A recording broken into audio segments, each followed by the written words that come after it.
பொய் சொல்றாரு. பட்ஜெட்டை குறித்து பேசும்போது கூட முதலமைச்சர் வந்து பொய் சொல்றாரு. நிதி அவங்க வந்து ஒதுக்கலைன்னு நான் சொல்லவே இல்லை. ஒரே மேடையில் விவாதிக்க அண்ணாமலை தயாரா? நாங்கள் தயார்.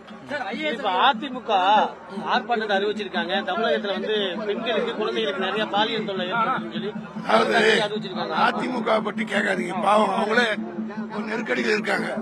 அதனால அவங்கள பற்றி நான் ஒன்னும் சொல்ல விரும்புறேன். செங்கோட்டை விவகாரத்தை எப்படி பாக்குறீங்க?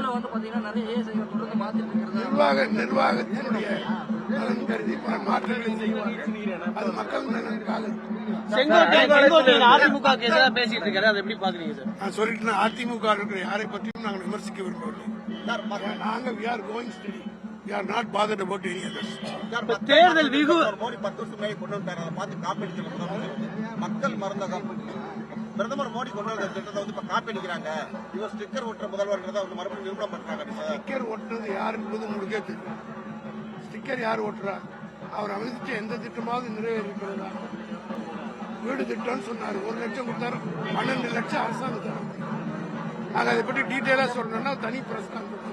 நடிகர் விஜய்க்கு தமிழகம் முழுவதும் 15-20% வாக்குகள் இருக்கிறான்னு சொல்லி அவங்க தரப்புல சொல்லப்படுது. அதை எப்படி பாக்குறீங்க? அதை பத்தி நான் தேர்தல் வியூக நிபுணர் வந்து திரு பிரசாந்த் கிஷோர் வந்து சந்திக்கிறாரு. பணியாற்றினவர் உங்களுக்கு எதிரான ஒரு நிலைப்பாடு உங்களுக்கு அவரே டெபாசிட் வாங்கல பீகார்ல. அதனால அதை பத்தி நான் ஒன்று சொல்றேன். அவரே டெபாசிட் வாங்கலையே பீகார்ல. அண்ணாமலை தொடர்ந்து திமுக மீது குற்றச்சாட்டு முன்வைக்கிறார். ஒவ்வொரு செங்கலையும் கலட்டாம நான் சொன்னேன், அறிவாலயத்தில் இருக்கிற ஒரு புல்ல கூட அவரால் போட முடியாது.